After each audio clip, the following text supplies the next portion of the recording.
వెళ్ళిపోయాడండి.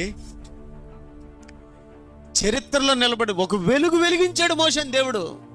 ఇప్పటికి ఒక వెలుగు వెలుగుతున్నాడు మోషే. దేవుని దగ్గరికి వస్తే అండి గొప్ప.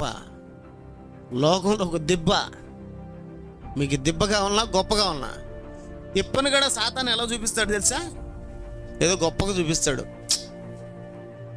పైన పటారం లోన లోటారం ఈ లోకం. పరలోకం అలా కాదు. దేవుని పిల్లరా, ఏది గొప్ప భాగ్యం అనుకున్నాడు చెప్పండి? దేవుడే గొప్ప భాగ్యం అనుకున్నాడు.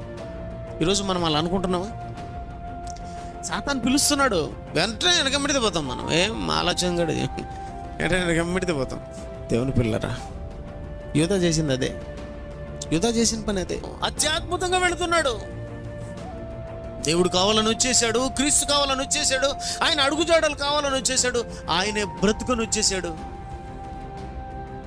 చక్కగా వెళ్తున్నాడు, బాగా వెళుతున్నాడు. ఏమండి, క్రీస్తులో అత్యద్భుతంగా వెళుతున్నాడు. సూచక్రియలు చేస్తున్నాడు, అద్భుత కార్యాలు చేస్తున్నాడు, రోగులను బాగు చేస్తున్నాడు. యూదా కూడా బ్రహ్మాండంగా ఉంటున్నాడు. సాతాను వచ్చింది. ఎన్ని రోజులు చేసుకుంటావు ఇవన్నీ డబ్బు లేకుండా? డబ్బు ఉంటేనే కదన్నీ. దేనికైనా ఏముండాలా? డబ్బు ఉండాలా. దేనికైనా ధనం ఉండాలా. దేనికైనా బంగారం ఉండాలా. ఏమొస్తుంది నీకు ఆయన ఎంబడితే తిరిగితే, ఆయన దగ్గరికి వెళ్తే? ఒక్కసారి అలా చూడు, 30 వెండి నాణేలు. నీ జీవితం అంతా, అలాగే నీ పిల్లలంతా, నీ తరతరాలు బాగుపడుతుంది. నా మాటను, ఆ డబ్బు తీసుకో. ఏం రాదు నీకు. ఏమండి, చక్కగా వెళ్తున్నటువంటి యూదాను లేనిపోని మాటలు చెప్పి ఏం చేశాడు? తన చోటికి పోవుటకు యూదా తప్పిపోయి, చూసావా, వెళుతున్నటువంటి దారి ఏమైంది?